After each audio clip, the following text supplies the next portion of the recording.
네, 여러분 안녕하세요. 자, 이 리플은 현재 계속해서 제가 말씀드린 이 4,000원에서 4,500원이죠. 이 박스권 안에서 횡보를 하고 있는 모습들을 보여주고 있는데, 계속 말씀드리지만 22일이죠. 22일에 있을 연준 의장의 잭슨홀 연설을 기다리면서 긴장감을 보여주고 있고요. 그렇다 보니까 투자자들 사이에서 ETF 승인의 불확실성과 금리에 대한 불확실성으로 투심이 악화되고 있는 모습들도 보여지고 있는데, 관련돼서 대응 방법과 어떠한 이슈들이 있는지 함께 살펴보도록 하겠습니다. 자, 뉴스를 보게 되시면 리플 ETF 승인 불확실성 약세 전환, 투자자들이 긴장하고 있다라고 얘기를 하고 있어요. 자, 그래서 내용을 보게 되면 이제 리플이 미국 항소법원의 최종 판단과 블랙록이 현물 ETF 행보를 둘러싼 불확실성 속에서 하락세로 전환이 됐고, 이는 SEC와 리플 간 장기 소송이 사실상 종결 수순에 들어갔음에도 불구하고 ETF 승인 시점이 불투명하다는 점이 부담으로 작용한 것으로 풀이되고 있다라는 거예요. 그래서 SEC는 지난 15일 미국 항소법원의 공동 기각 합의안 승인 보류 사실을 알리는 상태의 보고서를 제출했죠. 자, 그래서 리플 SEC는 이미 항소 처리를 요청한 상태로 법원이 승인하면 사건은 공식 종결되며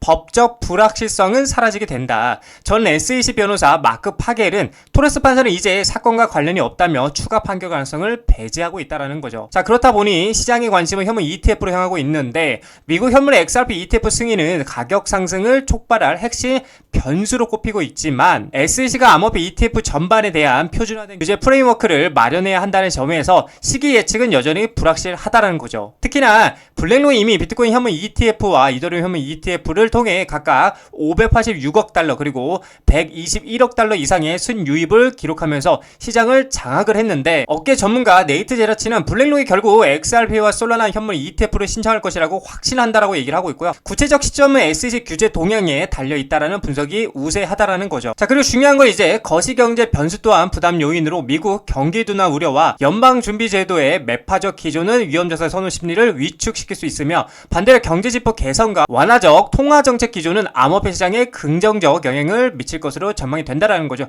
향후 XRP 가격 흐름은 항소법원의 기각 합의 승인 여부와 블랙록의 ETF 신청 움직임, 그리고 리플의 은행 라이선스 확보, 스위프트 협력 소식, 미 의회의 암호화폐 입법 논의 등 복합적 변수에 따라 달라질 것으로 보인다라고 얘기를 하고 있어요. 자, 그렇다 보니까 이제 최근에 실제로도 SEC와 리플 합의 관련해서 법원 승인 전까지는 최종 연결이 아니다라는 말들도 나오고 있는데, 자, 뉴스를 보게 되시면 친 리플 변호사 SEC 리플 합의 법원 승인 전까지 최종 종결은 아니다라고 얘기를 하고 있어요. 자, 내용을 보게 되면은 SEC와 리플 랩스 간 합의는 사실상 타결이 됐지만 여전히 법원의 최종 승인을 기다리고 있어서 법적 절차가 여전히 남아있다는 지적이 제기가 됐고요. 자, 그래서 제임스 필란 변호사는 트위터를 통해서 SEC가 항소 법원에 제출한 현황 보고서에 따르면 양측은 항소와 교차 항소 취하에 합의를 했으나 법원 승인이 아직 더 내려지지 않았다라고 얘기를 하면서, 보고서는 양측은 각자의 비용을 부담하는 조건으로 항소와 교차 항소 취하 합의서를 공동 제출했으며 현재 법원 승인을 기다리고 있는 내용이 담겼다라고 얘기를 하고 있어요. 자, 그래서 해당 문서는 15일자로 제출이 됐고요. 앞서 지난 7일 공동 취하 합의서가 접수가 됐지만 항소 법원의 승인이 있어야만 사건이 법적으로 종결이 되는 절차가 완료가 된다. 이와 관련해서 일부 커뮤니티에서는 합의가 사실상 끝났음에도 법원 승인 절차가 필요한 이유를 두고 논쟁이 이어지고 있다. 근데 매체는 시장에서 이번 SEC 문건을 중대한 변수로 보고 있지 않는 분위기라면서 투자자들의 사건이 사실상 마무리된 것으로 판단하고 있다라고 평가를 하고 있어요. 그래요, 이게 맞는 말이에요. 사실상 지금 이것들은 의미가 없는 얘기인 거고, 제가 계속해서 말씀드리긴 했지만 미국은 어차피 여러분들 암호화폐 패권이, 그쵸? 이 암호화폐 패권이 중국에게 넘어가기 전에 본인들이 패권을 가지고 스테이블 코인을 활용해서 미국의 부채 문제를 해결하려고 하는 그런 숨은 의도가 있기 때문에 미국의 입장에서는 재판을 잘 마무리하고 XRP ETF를 통과시키는 게 선택이 아닌 필연적 전략이다라고 여러분들에게 제가 계속해서 말씀을 드렸었습니다. 자, 그래서 최초로 이제 7월에 미 SEC 프로시어즈 울트라 XRP ETF가 승인이 됐었고요. 월가 암호화폐 새 시대에 열다라는 이런 내용들이 있었죠. 이게 이제 7월달이었죠. 7월 중순쯤 16일날 이렇게 진행이 됐었는데, 자, 내용을 보게 되면 XRP와 미국 암호화폐 ETF의 역사적인 순간이라고 하면서, 프로시어즈 울트라 XRP ETF는 XRP에만 집중하는 최초의 레버리지 상장 지수 펀드, 즉 ETF다.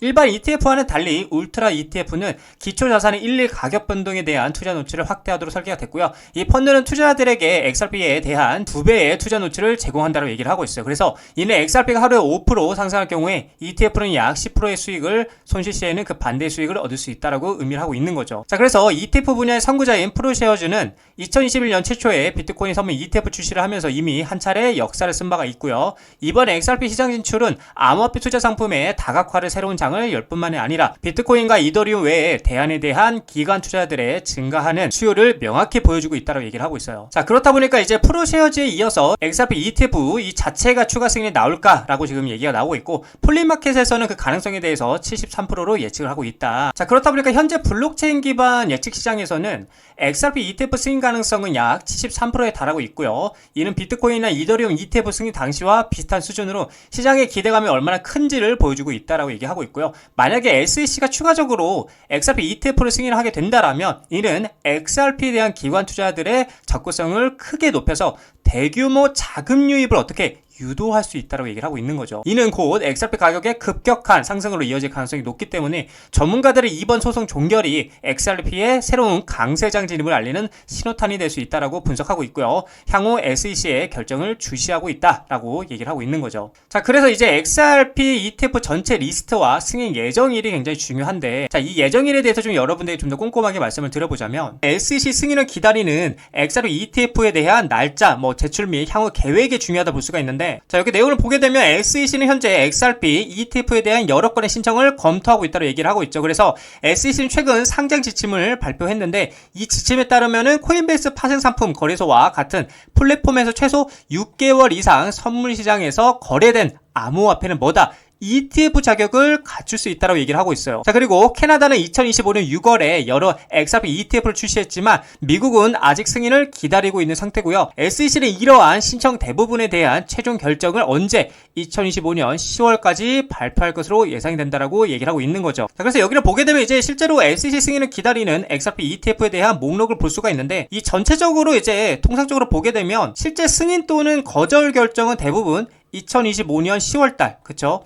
10월 중순에서 말 사이, 그쵸? 말 사이에 나올 가능성이 높다라고 말하고 있고요. 다만 이제 절차가 더 지연이 된다라면 늦어도 2025년 말까지는 어떤 형태로든 결론이 날 수 있다라고 전망을 하고 있다라는 거죠. 자, 그래서 진짜 본게임, 계속 말씀드리는 이 본게임이죠. 이 본게임은 ETF가 승인이 되고 그동안 리플이 계획하고 있었지만 진행하지 못했던 IPO 상장이라든지 CBDC죠. CBDC가 있겠고, 그 다음에 또 스테이블 코인 관련 이런 것들이 한 방에 터지면서가 진짜 본게임의 시작이라고 볼 수가 있겠고요. 이렇게 된다라면 비트코인이 현물 ETF 승인 이후에 가격이 무려 131%가 상승했던 선례를 고려할 때 이 리플 같은 경우는 어때요? 비트코인 상승력의 최소 3배에서 4배가 더 상승할 것으로 전망이 됐기 때문에 우리는 이 리플의 밸류를 의심하지 말고요. 믿고 신뢰하면서 투자해 나가셔야 된다라고 여러분들에게 말씀을 드리고 싶은 관점입니다. 자, 리플 차트를 보게 되시면 역시나 이제 계속해서 이렇게 쌍바닥을 확인하러 가는 모습 보여주고 있고요. 지금 결국에는 제가 처음에 말씀드렸던 4,000원에서 4,500원짜리 박스권 무빙을 보여주고 있긴 하죠. 그래서 아마 22일까지, 그러니까 연준 의장의 이제 잭슨홀 미팅 전까지, 그러니까 미팅 할 때까지, 그쵸? 요때까지는 계속해서 이렇게 횡보를 할 것이라고 보여지는 관점이고, 이날을 기점으로 이제 다시 한번 크게 반등이 나와줄 것이다 라고 저는 보여지는 관점인 거예요. 그래서 저는 지금 여기 4,100원, 4,000원 구간, 이 구간에서 조금씩 모아가면은 굉장히 저는 매력적인 자리라고 보여지고 있고, 그렇기 때문에 우리는 떨어질 때마다 계속 사서 모아야 된다라고 좀 여러분들에게 말씀을 드리고 싶습니다.